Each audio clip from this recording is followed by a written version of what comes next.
Welcome to Suman TV. నేను మీ Suman TV. ఈ రోజుల్లో పేరెంటింగ్ ఏ విధంగా ఉంది అని అంటే, ప్రతి పేరెంట్ ఆఫీస్ నుంచి ఇంటికి వెళ్ళిన తర్వాత పిల్లలు నాన్న అనే దగ్గరకు వస్తే బా కొద్దిసేపు ఆగిన తర్వాత మాట్లాడతాను అని కొంచెం అవాయిడ్ చేసినట్టు, లేదంటే నెగ్లెక్ట్ చేసినట్టు, అంటే తెలియకుండానే జరిగేటువంటి ఒక ప్రాసెస్.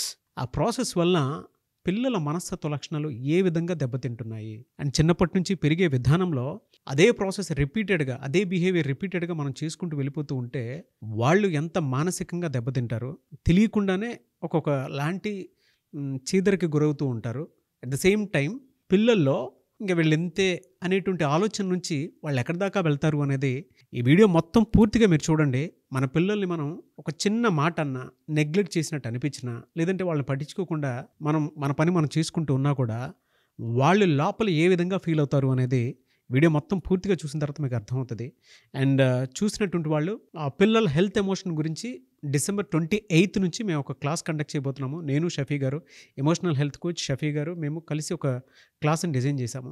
అందులో పిల్లల పర్ఫార్మెన్స్ గురించి, బిహేవియర్ గురించి, యాటిట్యూడ్ గురించి, అండ్ దాంతోపాటు పిల్లల్ని ఇంకెంత బాగా పెంచితే మనకు తగ్గట్టు అనుగుణంగా అర్థమయ్యేలాగా వాళ్ళు మనతో పాటు నడుస్తారు అనేటువంటిది ఆ క్లాస్లో ఉంటుంది. December 28 నుంచి జరుగుతుంది. ఎవరైనా సరే వీడియో మొత్తం చూసిన తర్వాత మీరు వెంటనే ఎన్రోల్ చేసుకోవాలనుకుంటే ఎన్రోల్ చేసుకోవచ్చు. So coming to subject. Hello Shafi గారు. సార్, పిల్లల్ని అంటే మనం తెలియకుండానే కొన్నిసార్లు ఏం చేస్తామనంటే, ఓ ప్రాసెస్లో లైఫ్ వెళ్ళిపోయేటప్పుడు వాళ్ళు మన దగ్గరకు వచ్చిన, అంటే ఆఫీస్ నుంచి ఇంటికి వెళ్ళేటప్పుడు మన దగ్గరకు వచ్చిన, లేదనుకుంటే మనకు తెలియకుండానే వేరే పనిలో పడిపోయినప్పుడు వాళ్ళల్లో ఒక్కొక్క ట్రామా అనేది మెల్లిమెల్లగా స్టార్ట్ అవుతూ ఉంటుంది. అది ఎక్కడి వరకు వెళ్తుంది అండ్ పేరెంటల్ నెగ్లిజెన్స్ అనేది మనం ఏ విధంగా మనకు తెలియకుండానే చేస్తూ ఉంటామో, కొంతమంది తెలిసి చేస్తూ ఉంటారు. వైఫ్ అండ్ హస్బెండ్ పిల్లల ముందే గొడవ పడుతూ కూడా తెలిసి చేస్తూ ఉంటారు కొంతమంది. సో ఈ వీడియోలో పిల్లలు ఏ విధంగా వాళ్ళని వాళ్ళు మానసికంగా హర్ట్ చేసుకుంటూ ఉంటారు. నాగరాజ్ గారు, మీరు పేరెంటింగ్ గురించి వాళ్ళు చేసే నెగ్లిజెన్స్ గురించి అడిగారు కదా, చాలా సెన్సిటివ్ టాపిక్ అండి ఇది. అంటే పేరెంట్స్కి ఇంత సెన్సిటివ్ అనే విషయం పేరెంట్స్కి తెలియదు. ఏం జరుగుతుంది చూడండి, ఇప్పుడు యాక్చువల్గా ఒక బాబు ఉన్నాడంటే వాడు బయట స్కూల్లో ఉండేది ఒక 8 అవర్సే, రిమైనింగ్ 12 అవర్స్ ఉండేది ఎక్కడ? పేరెంట్స్ దగ్గరే కదా. భోజనం చేయడం అయినా కానీ, నిద్ర అయినా కానీ, ఓ డ్రెస్సింగ్ అయినా కానీ, కంప్లీట్ టైమింగ్ మొత్తం, కేరింగ్ మొత్తం పేరెంట్స్ దగ్గరే ఉంటుంది. పేరెంట్స్ ఎంత కేర్ చేస్తున్నారు, ఎంత నెగ్లెక్ట్ చేస్తున్నారు అని చాలా ఇంపాక్ట్ ఉంటుంది పిల్లల యొక్క ఆలోచన విధానం మీద. వాళ్ళ ఎమోషన్స్ బ్రేక్ అవ్వడమా, స్టాండ్ అవ్వడమా అన్న దాని మీద. చాలా సందర్భాలు ఏమవుతుందండి నాగరాజు గారు, పేరెంట్స్ యొక్క ప్రేమను మనం ప్రశ్నించలేం. పేరెంట్స్ని మించి ప్రేమించే వాళ్ళు ఎవరు ఉండరు. కానీ అనుకోకుండా, తెలియకుండానే చాలా సందర్భాలు నెగ్లెక్ట్ చేస్తుంటారు. దాని ఇంపాక్ట్ పిల్లలకు ఎమోషన్స్ బ్రేక్ అవుతుంటాయి. ఇది గమనించాం మనం. ఫర్ ఎగ్జాంపుల్ చూడండి, ఒక ఇన్సిడెంట్ చూసుకుంటే, పిల్లల స్కూల్లో యాన్యువల్ డే నడుస్తుంది, ఏదో స్పోర్ట్స్ డేనో ఏదో నడుస్తుంది. ఆ ఈవెంట్కి పేరెంట్స్ వెళ్ళాలి. మరి ఇక్కడ ఏమైంది అంటే, వీళ్ళ వర్క్ ప్రెషర్ వల్లనో, లేక ఏదో పని వల్లనో, లేక నెగ్లెక్ట్ చేయడం వల్ల వీళ్ళు వెళ్ళలేదు అనుకోండి. వెళ్ళినప్పుడు స్కూల్లో సీన్ ఎలా ఉంటుంది, వీళ్ళకేంటి మా పని వల్ల మేము వెళ్ళలేదన్న మాత్రమే పేరెంట్స్కి తెలుసు. కానీ స్కూల్లో ఎలా ఉంటుంది ఒక్కసారి ఆలోచిస్తే, ఇప్పుడు అక్కడ ఫ్రెండ్స్ ఉన్నారు, 4 ఫ్రెండ్స్ ఉన్నారు. 4 ఫ్రెండ్స్లో ఒకటి పేరెంట్స్ వెళ్ళలేదు, ముగ్గురు పేరెంట్స్ ఉన్నారు, వాళ్ళ పేరెంట్స్ వచ్చారు. అక్కడ ఏంటి, స్టేజ్ మీద పెర్ఫార్మెన్స్ ఉంది. ఒకళ్ళు డ్యాన్స్ ప్రోగ్రామ్ ఉంది, ఒకళ్ళ సింగింగ్ ప్రోగ్రామ్ ఉంది, ఒక డ్రామా ఉంది, ఇది ఉంది. పేరెంట్స్ ఎందుకు వచ్చారు? వాళ్ళ పిల్లల పెర్ఫార్మెన్స్ చూడడానికి వచ్చారు. ఈ పిల్లల పెర్ఫార్మెన్స్ ఫ్రెండ్స్ కోసం కాదు, వాళ్ళ పేరెంట్స్ కోసం చేస్తుంటారు. నిజంగా మా మమ్మీ వచ్చింది, మా డాడీ వచ్చారు, వాళ్ళు చూస్తున్నారు అన్న ఆలోచన ఉంటుంది. అవునా లేదా? సక్సెస్ అనేది పంచుకుంటేనే పెరుగుతుందంటారు, హ్యాపీనెస్. అలాగే స్టేజ్ మీద పెర్ఫామ్ చేసేటప్పుడు మిగిలిన 3 వాళ్ళ పేరెంట్స్ వచ్చారు, వాళ్ళు కేకలు కొడుతున్నారు, వాళ్ళు అప్రిషియేట్ చేస్తున్నారు, క్లాప్స్ కొడుతున్నారు. ఇది హ్యాపీనెస్ ఆ 3కి పొందుతున్నారు కదా. ఈ 4వ వాడు ఎవరున్నారో వాళ్ళ పేరెంట్స్ రాలేదు. ఒకసారి ఆలోచన నాగరాజు గారు, ఇతని సిచ్యువేషన్ ఎలా ఉంటుంది? ఇతను స్టేజ్ మీద పెర్ఫార్మ్ చేస్తున్నాడు, చూస్తుంటే ఆడియన్స్ 1000 మంది ఉన్నా కానీ అమ్మ లేదు కదా, నాన్న లేడు కదా, ఫ్రెండ్స్కి అమ్మ, నాన్న, అక్క, తమ్ముడు వీళ్ళు ఎంజాయ్ చేస్తున్నారు, పిలుస్తున్నారు, పేరుతో క్లాప్స్ కొడుతున్నారు. ఇతనికి క్లాప్స్ కొట్టేవాళ్ళు లేడు ఇక్కడ. చూడండి ఎంత పెద్ద పెయిన్ నాగరాజు గారు ఇక్కడ. అవును, ఎంత పెయిన్ ఉంటుంది ఇక్కడ. అంటే ఇతను కోరుకుంటుంది ఏంటంటే, మా పేరెంట్స్ కూడా రావాలి. వాళ్ళు ఎంత బిజీగా ఉన్నారు, నన్ ఆఫ్ హిస్ బిజినెస్, ఇతనికి సంబంధించిన విషయం కాదు. కానీ ఇక్కడ క్వశ్చన్స్ రేజ్ అవుతాయండి. ఎప్పుడైతే ఎందుకురా మీ అమ్మ రాలేదు, మీ పేరెంట్స్ రాలేదు అని ఫ్రెండ్స్ అడుగుతారు కదా. అడిగినప్పుడు ఇక్కడ క్వశ్చన్ రేజ్ అవుతుంది. ఏమవుతుంది? ఎందుకు రాలేదు? నేనంటే అంత ఇష్టం లేదా? మా ఫ్రెండ్స్ని వాళ్ళ మమ్మీ ఎంత ప్రేమిస్తున్నారు, ఎంత ఇష్టపడుతున్నారు, టైం తీసి వచ్చారు కదా, మా పేరెంట్స్ నన్ను అంత ఇష్టపడటం లేదా? ఎంత పెద్ద క్వశ్చన్ వచ్చింది చూసారా? నేనంటే కేర్లెస్నెస్సా? నేనంటే అంత ప్రేమ లేదా? అది నిజంగా చెప్పాలంటే ఇది చెబుతుంటే నా గొంతులో ఏడుపు వస్తుంది నాగరాజు గారు. ఆ ఫీలింగ్ చూసారు ఎంత ఎలా పెయిన్ ఉందన్నది కదా. ఆ తర్వాత షో అయిపోయింది అనుకోండి. షో అయిపోయిన తర్వాత వాళ్ళ పేరెంట్స్ వచ్చేసి వాళ్ళ ఫ్రెండ్స్కి చేయబట్టుకుని బయటికి తీసుకెళ్ళి, అరే ఏం కావాలా, ఐస్ క్రీమ్ కావాలా, చిప్స్ కావాలా, ఏం తింటా ఉన్నారు, వీడు ఒక్కడే నిల్చొని ఉన్నాడు ఇక్కడ. మిస్సింగ్ ఏంటి చెప్పండి? నేను ఇప్పుడు ఎవరితో ఉండాలి, ఎవరితో స్నాక్స్ తినాలి, నన్ను కేర్ చేసేవాళ్ళు అక్కడ పేరెంట్స్ కనిపిస్తున్నారు, ఇక్కడ పేరెంట్స్ లేరు కదా. ఇది చాలా పెద్ద పెయిన్ అనమాట. అంటే పేరెంట్స్ కావాలని చేయట్లేదు, కానీ ఇక్కడ నెగ్లిజెన్సీ జరుగుతుంది. ఇక్కడ వీడి ఎమోషన్స్ బ్రేక్ అవుతున్నాయి, కొన్ని ఆలోచనలు పుడుతున్నాయి, నన్ను ఇష్టపడట్లేదు, నన్ను నెగ్లెక్ట్ చేస్తున్నారు. ఇక్కడ ఇన్ఫీరియారిటీ డెవలప్ అవుతుంది కదా. ఇన్ఫీరియారిటీ డెవలప్ అవుతుంది అంటే తన అంటే లో అన్న ఫీలింగ్ వచ్చేస్తుంది. ఇవన్నీ కూడా ఇలాంటి చాలా ఇన్సిడెంట్స్ ఉంటాయి. ఇన్సిడెంట్స్లో నాగరాజు గారు సింపుల్ ఒక ఎగ్జాంపుల్ చెప్తానండి. ఇళ్లలో రోజు జరిగేదే. ఆ రోజు హోంవర్క్ ఉంది, ఇచ్చిన హోంవర్క్కి కొంచెం హెల్ప్ అవసరం ఉందనుకోండి. అంటే కొంచెం ఒక ప్రాజెక్ట్ ఉంది, ప్రాజెక్ట్ వర్క్ కంప్లీట్ చేయాలి, దట్స్ హోంవర్క్. ఆ ప్రాజెక్ట్ వర్క్ చేయాలంటే ఖచ్చితంగా వీడి కెపాసిటీకి ఏదో మమ్మీ హెల్ప్, డాడీ హెల్ప్ కావాలి. వెళ్ళేసి మమ్మీనే, అమ్మ నాకు హెల్ప్ కావాలంటే, అరే నాకు తలనొప్పి ఉందిరా నువ్వు చేసేసుకో అని అమ్మ అందనుకోండి. నాన్న దగ్గరికి వెళ్ళేసి, డాడీ నాకు కొంచెం దీంట్లో హెల్ప్ కావాలి, నా ప్రాజెక్ట్ కావాలంటే, అరే అమ్మతో మాట్లాడుకోపో, బిజీగా ఉన్నాను చూడట్లేదా, కసిరించుకున్నాడు. వీడికి అయోమయంగా ఉంది. ఏం చేయాలి, ఎలా చేయాలి వీడికి అర్థం కావట్లేదు. వితౌట్ హెల్ప్ ఇది చేయలేని ప్రాజెక్ట్ అనుకోండి, ఇన్కంప్లీట్గా అయిపోయింది. రెండో రోజు స్కూల్కి వెళ్ళినప్పుడు సిచ్యువేషన్ ఏంటి, కంప్లీట్ చేయకుండా ప్రాజెక్ట్ ఎట్లా వెళ్ళాలి, స్కూల్కి ఎలా వెళ్ళాలి? సరే వెళ్ళాడు. వెళ్ళిన తర్వాత చూడండి, స్కూల్ స్టార్ట్ అవ్వకముందు, క్లాస్ కన్నా ముందు ఫ్రెండ్స్ అందరూ ప్రాజెక్ట్ తెచ్చుకున్నారు. వాడు అన్నాడు, మా మమ్మీ చూడు ఎంత బాగా చేసి ఇచ్చిందో, మా డాడీ చూడు ఎంత బాగా హెల్ప్ చేశాడో. ఆ ప్రాజెక్ట్ చూస్తుంటే వీడికి నేను ఏం చేసుకోకుండా వెళ్ళలేను కదా, నేను చేయాలని ఆలోచన ఉంది కదా, నాకు కూడా టీచర్ అప్రిషియేషన్ కావాలి, నా ప్రాజెక్ట్ చూసి మా ఫ్రెండ్స్ బాగుందనాలి, కానీ నేను చేయలేకపోయాను. నా పేరెంట్స్ ఉన్నారుగా, నాకెందుకు అంటే ఇక్కడ వాళ్ళు రిజెక్ట్ చేసినప్పుడు ఒక పెయిన్ ఉంది, స్కూల్కి వెళ్ళిన తర్వాత ఫ్రెండ్స్ ఉన్న ప్రాజెక్ట్ చూసుకొని ఇతను లేదన్న ఒక పెయిన్ కూడా ఇక్కడ ఉంది. ఇవన్నీ కూడా ఏమవుతుందంటే నిజంగా చెప్పాలంటే అమ్మకి హెడేక్ ఉంది, కాదనట్లేదు. నాన్న బిజీగానే ఉన్నాడు, ఫోన్లో ఎక్కడో బిజీగానే ఉన్నాడు, అయినా బాబు ఏం మిస్ అవుతున్నాడు, పాప ఏం మిస్ అవుతుందని పేరెంట్స్కి అర్థం కాదండి. అసలు ఇది ఎందుకు అర్థం కాదంటే అసలు ఆలోచించట్లేదు. మనం చిన్న పిల్లల్ని తీసి పడేస్తున్నాము, వాళ్ళ ఫీలింగ్స్ని పట్టించుకోవట్లేదు, వాళ్ళ మాటలను మనం కేర్లెస్ చేస్తున్నాం.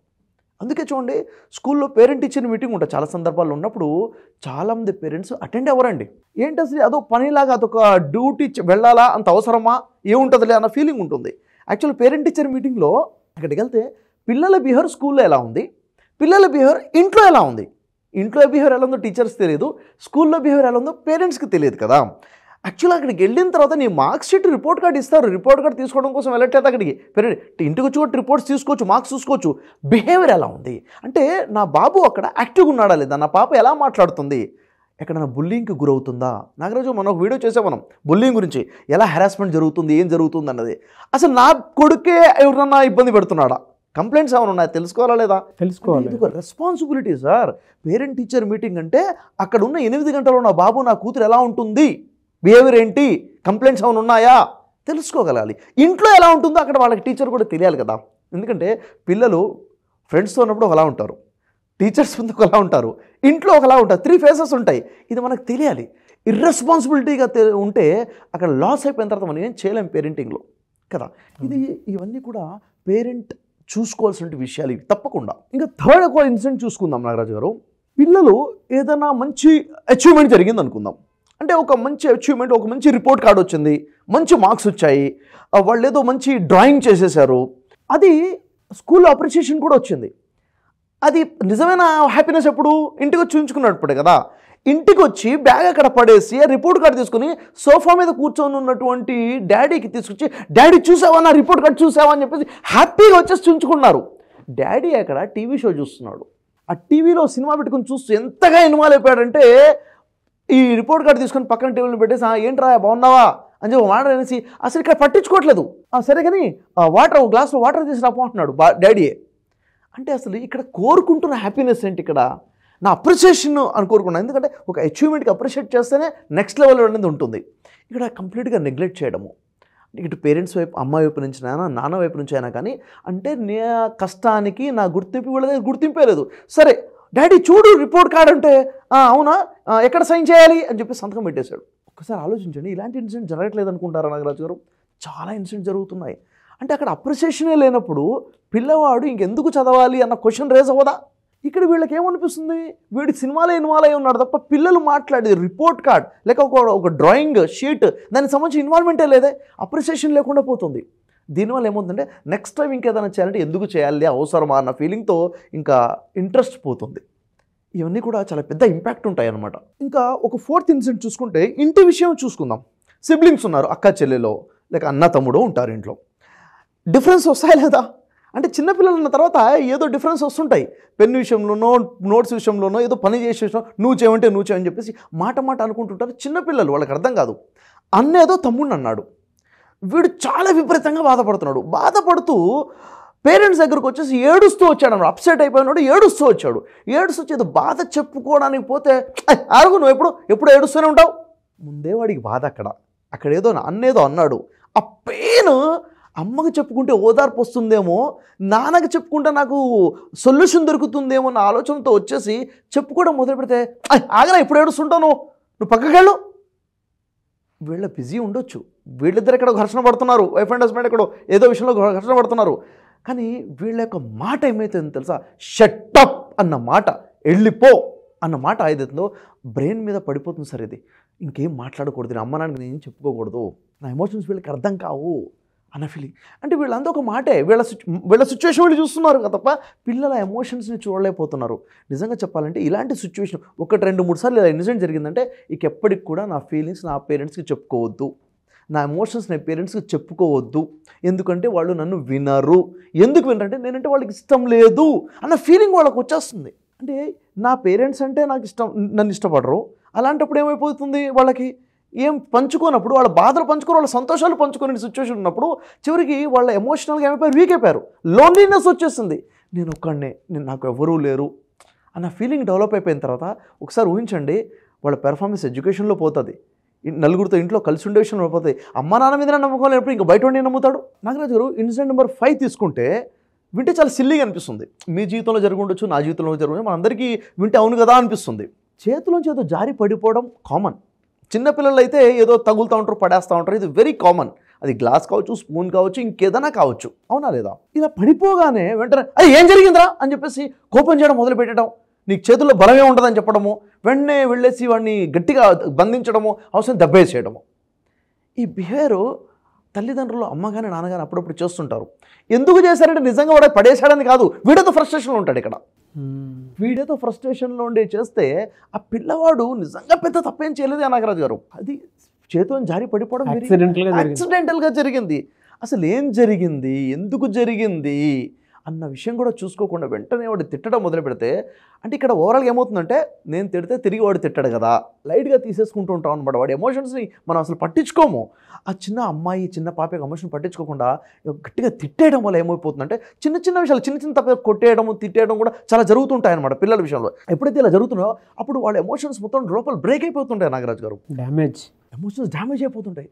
అది వీళ్ళకి అర్థం కాదు, వీళ్ళ ఎమోషన్స్లోనే వీళ్ళు చూస్తుంటారు, వీళ్ళ కోపము వీళ్ళ తొందరపాటు ఇదే ఉంటుంది తప్ప అసలు ఆ బాధ ఎంత విపరీతంగా ఉంటుందో చెప్పండి. ఆ చిన్నారి గుండె ఎవరికి చెప్పుకోవాలి చెప్పండి? ఆ టైంలో అసలు వాడు ఎవరికి చెప్పుకోవాలి?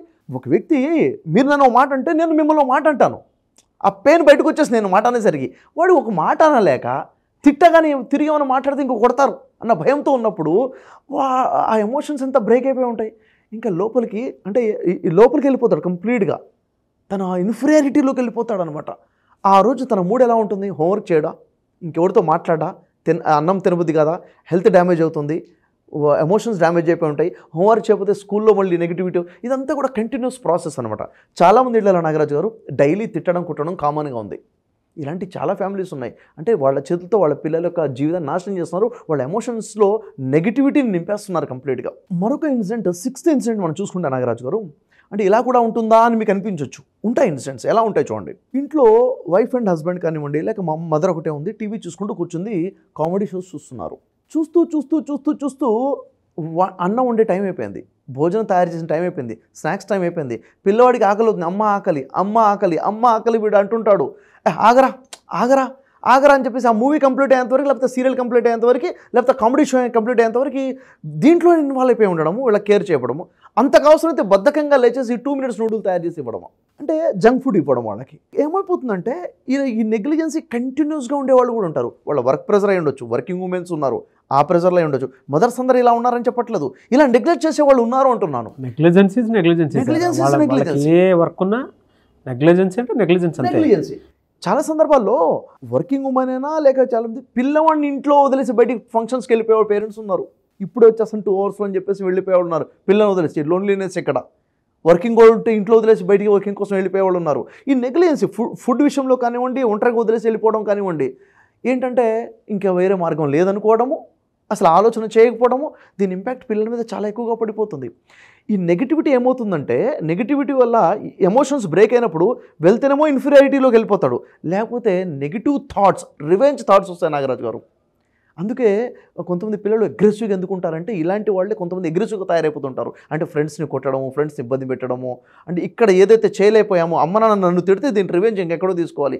ఎమోషన్స్ ఎక్కడి నుంచి వస్తున్నాయంటే ఈ నెగ్లిజెన్సీ నుంచి వస్తుంటాయి అనమాట. పేరెంట్స్ యొక్క నెగ్లిజెన్సీలో ఒక 7th విషయం చూసుకుంటే నాగరాజు గారు, పిల్లవాడు తలనొప్పి అంటున్నాడు, అమ్మాయో అబ్బాయో తలనొప్పి అంటున్నారు. తలనొప్పి అన్నప్పుడు ఆ తల పట్టేయడమో ఏదో చేసేయడం, మళ్ళీ తలనొప్పి అంటున్నాడు 2వ రోజు 3వ రోజు, వీక్లీ.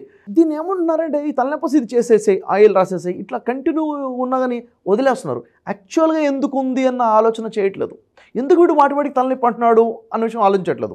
చదివేటప్పుడు నాకు కళ్ళు బ్లర్గా ఉన్నాయి, పట్టించుకోవట్లేదు. వీడికి ఆలోచన రావట్లేదు, తీసుకెళ్ళి డాక్టర్ దగ్గర చూపించాలని ఆలోచన ఉండట్లేదు. సైట్ వల్ల తలనొప్పి వస్తుండొచ్చు, సైట్ వల్ల చదవడం డిస్టర్బ్ అయి ఉండొచ్చు, పిల్లలకి దగ్గు వస్తుంటుంది. దగ్గు వస్తుంటే ఇది తాపించడం అది తాపించడం తప్ప కంటిన్యూగా వారం నుంచి దగ్గు ఉంది అని పట్టించుకుని డాక్టర్ దగ్గర తీసుకెళ్ళకపోవడం. ఎందుకంటే వీళ్ళు బిజీ అయి ఉండొచ్చు, నెగ్లిజెన్సీ అయి ఉండొచ్చు. ఓవరాల్గా నెగ్లెక్ట్ చేసేవాళ్ళు పిల్లల హెల్త్ని డ్యామేజ్ చేసేటువంటి వాళ్ళు చాలామంది ఉన్నారు, కేవలం నెగ్లిజెన్సీ ఒక్క రీజన్ వల్ల. తర్వాత 8th ఇన్సిడెంట్ ఇంకోటి చెప్తే, నెగ్లిజెన్సీ వింతగా ఉంటుందండి. ఏంటది నెగ్లిజెన్సీ తెలుసా? పక్కవాడిని హైలైట్ చేస్తుంటారు. ఇప్పుడు ఇంట్లో అన్నదమ్ములు ఉన్నారు, ఇద్దరు ఉన్నారు, తమ్ముడినో లేక అన్నయ్యనో అతన్ని హైలైట్ చేసుకుంటూ ఇతన్ని తగ్గించుకుంటూ మాట్లాడము, వేరే వాళ్ళతో కంపేర్ చేసి నువ్వు తక్కువ అని చెప్పడము, అంటే ఇతన్ని ఎడ్యుకేషన్లో అయినా కానీ ప్రతి విషయం అరే వాడిని చూసి నేర్చుకోరా అంటే నువ్వు తక్కువ అని చెప్పడము. ఆ విషయంలో వాడు బాగా చదువుతాడు కాబట్టి వాడికి ఎక్కువ కేరింగ్ చేయడము, వాడికి ఎక్కువ ఫీడింగ్ ఇవ్వడము, వాడిని ఎక్కువ అప్రిషియేట్ చేయడము, ఇక్కడ వీడిని నెగ్లెక్ట్ చేయడము. ఓవరాల్గా ఏమవుతుందంటే ఇక్కడ ఈ బాబు యొక్క ఫీలింగ్స్, నన్ను వీళ్ళు ఇష్టపడటం లేదు అన్న ఫీలింగ్ స్ట్రాంగ్గా తయారైపోతుంది. వాడు చదవనోడు ఇంకా చదవకుండా పోతాడు, ఇంకా ఐసోలేట్ అయిపోతాడు, ఎవరిని కలిసే పరిస్థితి ఉండదన్నమాట. ఇలాంటి రకరకాలుగా నెగ్లిజెన్సీ పిల్లల విషయంలో పేరెంట్స్ చేస్తుంటారు. నాగరాజు గారు, ఇన్సిడెంట్ నెంబర్ 9 ఇది దాదాపు ప్రతి ఒక్కళ్ళకి టచ్ అయ్యేట్టు ఉంటుంది. యాజ్ ఎ ఫాదర్గా నేను ఫీల్ అయి చెప్తున్నాను. ఎప్పుడైతే మన వర్క్ అయిపోయిన తర్వాత ఇంటికి వెళ్ళేసి బెల్ కొట్టి ఇంట్లోకి ఎంటర్ అవుతామో మన పిల్లలు పరిగెత్తుకుంటూ వస్తారు మన దగ్గరికి. పరిగెత్తుకుంటూ చూసి పట్టుకున్నప్పుడు ఆగరా ఇప్పుడే వచ్చాను ఆగరా అని చెప్పేసి ఆ ఫీలింగ్ ఎలా ఉండదు, వాళ్ళని అవాయిడ్ చేస్తుంటాం మనం. వాళ్ళకి అర్థం కాదనుకుంటున్నామా మనం? మన ఫేస్ ఫీలింగ్స్ వాళ్ళు చూస్తుంటారు, మన టోన్ వాళ్ళకి అర్థమవుతుంది, అంటే వాళ్ళని నెట్టేస్తున్నాము అన్న విషయం, వాళ్ళని అవాయిడ్ చేస్తున్న విషయం వాళ్ళకి అర్థమవుతుంది. అది 1, 2, 3 సార్ల తర్వాత ఒక ఫీలింగ్ ఏర్పాటైపోతుంది. అంటే మా డాడీ నన్ను నెగ్లెక్ట్ చేసి నన్ను నెట్టేస్తున్నాడు ఫీలింగ్ అర్థమైపోతుంది. ఇలానే ఉంటాడు మా డాడీ, ఇలాగే ఉంటాడు మా డాడీ, ఇంకా దగ్గర తీయడు అన్న ఫీలింగ్ డెవలప్ అవుతూ వెళ్ళిపోతుంది అనమాట. అవాయిడ్ చేసిన వాడు అక్కడ నుంచి ఆగిపోతాడంటే అక్కడ నుంచి ఆగకుండా డైరెక్ట్గా బెడ్రూమ్లోకి వెళ్ళిపోతాడు, కూర్చుంటాడు, ఫోన్ తీసేసుకుంటాడు, తర్వాత ఇంకేదో నడుస్తుంటుంది. వాడు పరిగెత్తుకుంటూ వచ్చినట్టు పాపనో బాబునో ఏదో చెప్పాలన్న ఫీలింగ్లో ఉన్నాడు, సంథింగ్ ఏదో షేర్ చేసుకో, వినే పరిస్థితి లేదు, వాడిని అవాయిడ్ చేసేసాము. ఇంకా వాడికి కావాల్సిన టీయో కాఫీయో ఫుడ్ ఏదైనా ఉంటే బెడ్రూమ్లోకి వైఫ్ తీసుకెళ్ళాలి, తప్పిద్దా అక్కడి నుంచి. అంటే ఓవరాల్గా చూసుకున్నట్లయితే ఈ బిహేవియర్ ఏదైతే ఉందో ఒక్కసారి జరిగింది ఓకే, రొటీన్గా అదే బిహేవియర్ అయితే రొటీన్ నెగ్లిజెన్సీ వల్ల ఇంపాక్ట్ ఎంత నెగిటివ్గా ఉంటుంది, ఎంత పెయిన్ ఉంటుంది చెప్పండి నాగరాజు గారు. సో ఇలాంటి నెగ్లిజెన్సీలు కంటిన్యూ జరుగుతున్నాయన్నమాట. నెగ్లిజెన్సీ నెంబర్ 10 నాగరాజు గారు, చూడండి పిల్లలు ఉన్నారు, వాళ్ళ ఫ్రెండ్స్తో వాళ్ళని కంపేర్ చేసుకుంటుంటారు కదా. ఫ్రెండ్స్ వాళ్ళ పేరెంట్స్ వాళ్ళ కొత్త డ్రెస్సెస్ కొనిపించడము, సండేస్ అవుటింగ్కి వెళ్ళడము, లేక బర్త్డేకి సెలబ్రేషన్ చేయడం, ఇవన్నీ జరుగుతుంటాయి. మరి వీడి కూడా ఏముంటుంది, నాకు కూడా ఇలా జరగాలి, అవుటింగ్కి తీసుకెళ్ళాలి, లేక బర్త్డేకి కేక్ కట్ చేయాలన్న ఫీలింగ్ ఉంటుంది కదా. కనీసం అది కూడా పట్టించుకునేటువంటి, అది కూడా నెగ్లెక్ట్ చేసే పేరెంట్స్ ఉంటారు. బేసిక్ విషయాలు కూడా ఎంత ఇంపాక్ట్ ఉంటుంది చెప్పండి, ఎంత బాధ ఉంటుంది. అంటే ఎంత మిస్ అవుతున్నాను అంటే నా పేరెంట్స్ నాకేదో ఇవ్వట్లేదు అన్న ఫీలింగ్ చాలా స్ట్రాంగ్గా ఉంటుంది. ట్రామాలోకి వెళ్ళిపోతారు. ముందు అయితే పిల్లలు నోరు తెరిచి అడిగేస్తారు నాకు కూడా కావాలి అని చెప్పి అసలు ఎంత ఏడుపు వచ్చేస్తుంటే ఇట్లాంటి మీరు చెప్పిన మొత్తం రీజన్స్ వింటూ ఉంటే వీడియోలో సగం చూసేసిన వాళ్ళే పిల్లల్ని దగ్గర తీసుకొని హగ్ చేసుకుని ఇచ్చినటువంటి వాళ్ళు చాలామంది ఉంటారు. అవునండి, వెరీ డీప్ ఎమోషనల్. మాట్లాడుకుంటున్నాం కానీ ఒక్కొక్కరికి ఒక్కొక్క విధంగా రిలేట్ అవుతుంది మాట్లాడుతుంటే. ఎవరు ఎలా నెగ్లెక్ట్ చేస్తున్నారు అన్నది వేరే విషయం. ఈ నెగ్లిజెన్సీ వల్ల ఎలా నష్టపోతున్నారు మన పిల్లలు అన్నది మనకు తెలిస్తే మనం రియలైజ్ అవుతాం. ఫస్ట్ ఏమవుతుందో తెలుసంటే, మా పేరెంట్స్ నన్ను ఇష్టపడట్లేదు అన్న ఫీలింగ్ డెవలప్ అవుతుంది. నన్ను కేర్ చేయట్లేదు, నాకంత వాల్యూ లేదు అన్న ఫీలింగ్ వస్తుంది. తర్వాత ఒక రకమైనటువంటి తన మీద తనకే అయిష్టం వస్తుంది.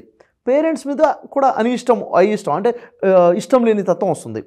ఇంకా ఏదైనా ఫీలింగ్స్ చెప్పుకోవాలన్న ఫీలింగ్ రాదు. ఇంకా ఎమోషన్స్ లోపలే దాచేసుకుంటాడు, ఫీలింగ్స్ లోపలే దాచేసుకుంటాడు.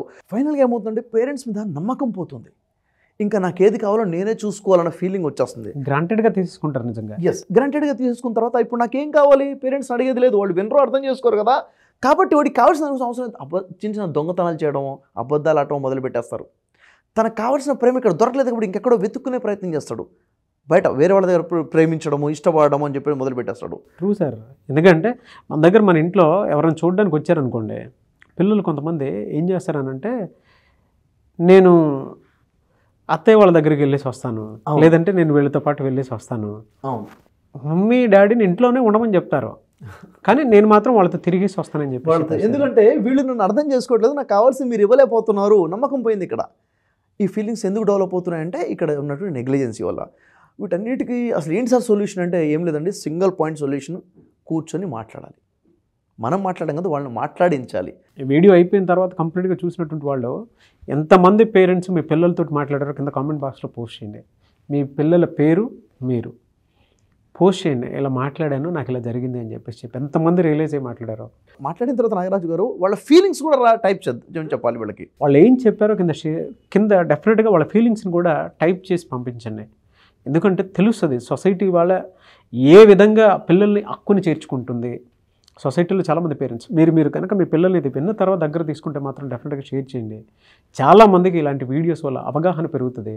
ఎమోషన్స్ మీద పిల్లలు ఏ విధంగా పాడైపోతున్నారు, ఏ విధంగా బయటికి తీసుకురావాలనే దాని మీద అవగాహన పెరుగుతుంది. కొంతమంది పిల్లలు అప్పటికి బయటికి రాలేదు సార్, ఎక్స్ట్రీమ్కి వెళ్ళిపోయి ఉంటారు. మీ అపాయింట్మెంట్ తీసుకోవచ్చా, మిమ్మల్ని అప్రోచ్ అవ్వచ్చా? తప్పకుండా అండి. కొంతమంది ఎమోషన్స్ బ్రేక్ అయిపోయి డ్యామేజ్ అయిపోయి ఉంటాయి కదా, అలాంటి వాళ్ళని కౌన్సిలింగ్ చేసి థెరపీ ద్వారా నార్మల్ చేయొచ్చు మన వాళ్ళని. ఖచ్చితంగా అంటే వాళ్ళ మీద మళ్ళీ కాన్ఫిడెన్స్ వచ్చే విధంగా మనం వాళ్ళకి చేయొచ్చు, నార్మల్ ఎమోషన్స్ వచ్చే విధంగా చేయొచ్చు, ఖచ్చితంగా హెల్ప్ చేయొచ్చు వాళ్ళకి. మనం చాలామంది మొండిగా తయారైపోయి ఉంటారండి. కానీ మీరు చెప్పేటప్పుడే చాలా ఏడుపు వచ్చేసినటువంటి సందర్భాలు చాలా ఎక్కువ ఉన్నాయి. Being a parent, being a father, నేను కూడా దానికి ఆ నెగ్లిజెన్సీలో వన్ ఆఫ్ ద పార్ట్ అని చెప్పడంలో ఏమాత్రం డౌట్ లేదు. Very thanks to you sir.